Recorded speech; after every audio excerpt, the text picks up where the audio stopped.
ఉబూదులో మనకి తీర్థ ఎంపుల్ అనే ఒక టెంపుల్ ఉందండి. ఓకే. రైస్ టెర్రసెస్ ఉన్నాయి.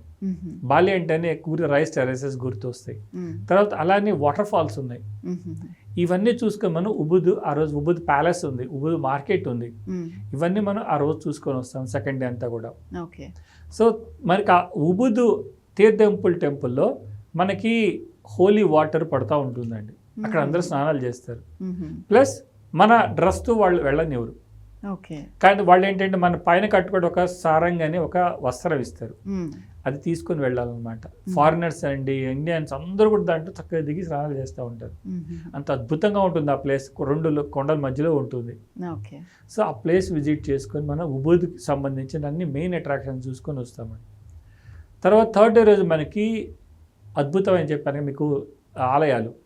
దానిలో మెయిన్ అట్రాక్షన్ వచ్చేది మనకి ఉల్వత్తు టెంపుల్ అని ఉంటుందండి.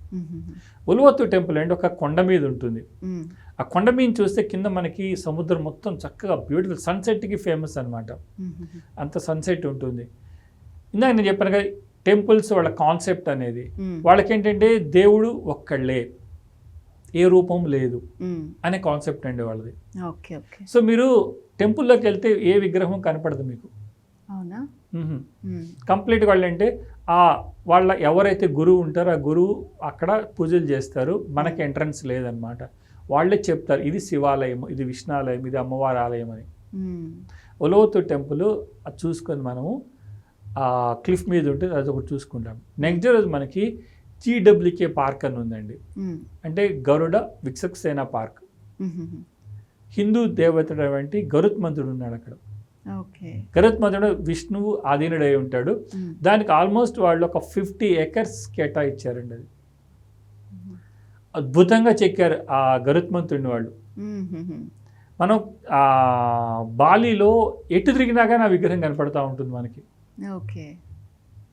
అంత బ్యూటిఫుల్గా ఉంటుంది ప్లేస్ అది. ఆ పార్క్ చూసుకుంటాం మనం.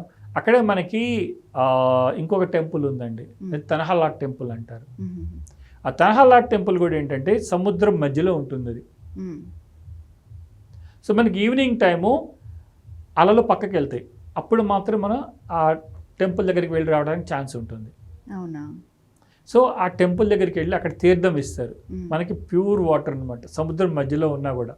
అదే కదా. సో ఆ ప్యూర్ వాటర్ తీర్థం తీసుకొని చుట్టుపక్కల అది కూడా సన్సెట్ అద్భుతంగా ఉంటుంది. ఆ టెంపుల్ కోసం విజిట్ చేసుకుంటాం.